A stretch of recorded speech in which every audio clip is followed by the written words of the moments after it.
Hello guys. स्वागत है आपका अपने यूट्यूब चैनल स्टडी विद अमन कुल में। आज हम लाए हैं शिक्षा निदेशालय राष्ट्रीय राजधानी क्षेत्र दिल्ली की कार्यपत्रक नंबर 15 जो कि क्लास 9 के बच्चों के लिए। विषय आपका समाज विज्ञान है, इतिहास की बुक से। डेट है जिसकी 23 दिसंबर 2021। आप अपना नाम और अपनी कक्षा अध्यापक का नाम लिखेंगे। आज हम अपना चैप्टर नंबर 2 यूरोप में समाजवाद एवं रूसी क्रांति।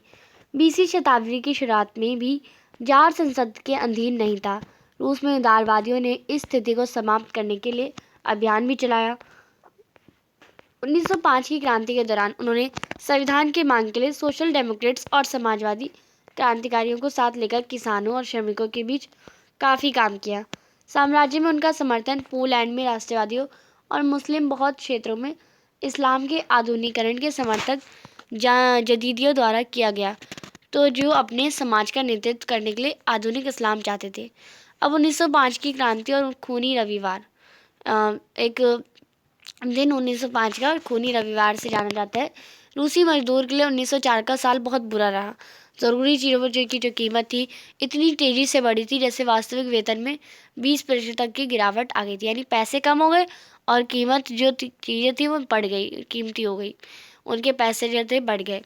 जब रूसी श्रमिक सभा जो 1904 में बनी थी वो 4 सदस्य को यानी तिलो आयरस वर्क्स में उनकी नौकरी से हटा दिया, तो मजदूरों ने आंदोलन छेड़ने का ऐलान कर दिया। यानी 1904 में जो 4 सदस्य थे उनमें से नौकरी से हटा दिया। अगले कुछ दिनों के भीतर सेंट पीटर्सबर्ग के 1,10,000 से ज़्यादा मजदूर काम के घंटे घटाकर 8 घंटे किए जाने, तनख्वाह में वृद्धि और कार्य स्थितियों में सुधार की मांग करते हुए हड़ताल पर चले गए। वो हड़ताल करते करते पोलैंड के तरफ चले गए। यानी इस दौरान में पादरी गोपान के नेतृत्व यानी मजदूरों का जुलूस विंटर पैलेस के सामने पहुंचा, तो पुलिस और कोर्सिस ने मजदूरों पर हमला बोल दिया। इस घटना में 100 से ज़्यादा मजदूर जो मारे गए, लगभग 300 घायल हुए। इतिहास में इस घटना को खूनी रविवार के नाम से याद किया जाता है। 1905 की क्रांति के लिए शुरुआत इसी घटना से हुई थी। सारे देश में हड़तालें होने लगी जब नागरिक स्वतंत्रता के अभाव की शिकायतें जो है वो करते हुए विद्यार्थी अपनी कक्षाओं का बहिष्कार करने लगे, तो विश्वविद्यालय भी बंद कर दिए गए। वकीलों, डॉक्टरों, इंजीनियरों और अन्य मध्यवर्गीय कामगारों ने संविधान सभा के गठन की मांग करते हुए यूनियन ऑफ यूनियर्स की स्थापना कर दी। 1905 की क्रांति के दौरान जार ने एक निर्वाचित परामर्शदर्शा संसद या ड्यूमा के गठन पर अपनी सहमति दे दी। क्रांति के समय कुछ दिन तक फैक्ट्री मजदूरों की बहुत सारी ट्रेड यूनियनें और फैक्ट्री कमेटियां भी अस्तित्व में रहीं। 1905 के बाद ऐसी ज़्यादातर कमेटियां और यूनियन अद्वितीय के रूप से काम करने लगी, क्योंकि उन्हें गैर कानूनी घोषित कर दिया गया था। राजनीतिक गतिविधियां भी सख्त प्रतिबंध लगाते थे, पर कानून किसका चल रहा था? रेडिकल्स और कंजर्वेटिव, इन सब का, जो आपने पहली वर्कशीट में 3 पढ़े थे उनका। जॉर्ज ने पहली ड्यूमा केवल 75 दिनों में, दूसरी ड्यूमा 3 महीनों में बर्खास्त कर दी। वह किसी तरह की जवाबदेही या अपनी सत्ता पर किसी तरह का अंकुश नहीं चाहते थे। उसने मतदान कानूनों में फेरबदल करके तीसरी ड्यूमा में रूढ़िवादी राजनेताओं को भर डाला, उदारवादियों और क्रांतिकारियों को बाहर रखा दिया। अब इसी पर आपके प्रश्न उठते हैं कि 20वीं सदी की शुरुआत में रूस उदारवादियों की क्या मांगी थी और उनका समर्थन उन्होंने क्यों किया, किन्होंने किया। तो आप देखिए, तो 20वीं सदी के प्रारंभ में जो रूस में उदारवादी अपने देश के लिए एक संविधान की मांग करते थे, उनकी मांग को सोशल डेमोक्रेट्स और समाजवादी क्रांतिकारियों ने समर्थन दिया।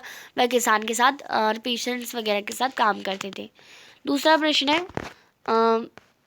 उन घटनाओं की व्याख्या कीजिए जिसकी वजह से खूनी रविवार की घटना हुई। तो उन्हें काम से निकाल दिया गया और वो प्रोटेस्ट करने निकल गए। तो आप इसमें लिखेंगे 22 जनवरी 1905 को फादर गेपान ने जार का एक याचिका देने के लिए मार्च का नेतृत्व किया। इस घटना को ब्लडी संडे के रूप में जाना जाता है। इसे 1905 की क्रांति के प्रमुख कारणों में से एक के रूप में देखा जाता है। इस घटना के कारण एक अल्पकालिक क्रांति हुई जिसमें जार ने रूस के बड़े क्षेत्रों पर नियंत्रण खो दिया। तीसरा प्रश्न है, रूस में 1905 की क्रांति के क्या परिणाम हुए। तो रूस में जो 1905 की क्रांति है, सबसे पहले रूस में 1905 की क्रांति के परिणाम इस प्रकार थे कि जॉर्ज निकोलस जो सेकंड राजा थे, जो रूसी लोगों के बीच बहुत लोकप्रिय भी नहीं थे, वह वर्ष 1894 में सत्ता में आए। उनके पास एक नेता का करिश्मा नहीं था। रूसी जापानी युद्ध हार रहा था और उनकी अलोकप्रियता उजागर हो रही थी। फिर आया रविवार 22 जनवरी 1905, यानी पूरे सेंट पीटर्सबर्ग में विरोध प्रदर्शन शुरू हो गया। ज़ार के गार्डों ने जो गार्ड वगैरह होते हैं उन्होंने शांतिपूर्ण प्रदर्शनकारियों पर गोलाबारी कर दी, जिसमें सैकड़ों से हजारों लोग मारे गए। इसमें मामला बढ़ गया और हर जगह दंगे भड़क गए। इसके अपने शासन को दांव पर लगाने के साथ निकोलस जो थे सेकंड राजा थे, निकोलस सेकंड विधानसभा के ड्यूमा के निर्माण के लिए सहमत हुए और उन्होंने संविधान और नागरिकों को बुनियादी अधिकार देने भी सहमति व्यक्त की और इससे संसद का गठन हुआ। तो ये आपको पूछा गया था आज की वर्कशीट में। आई होप आपको अच्छे से समझ आ गया होगा।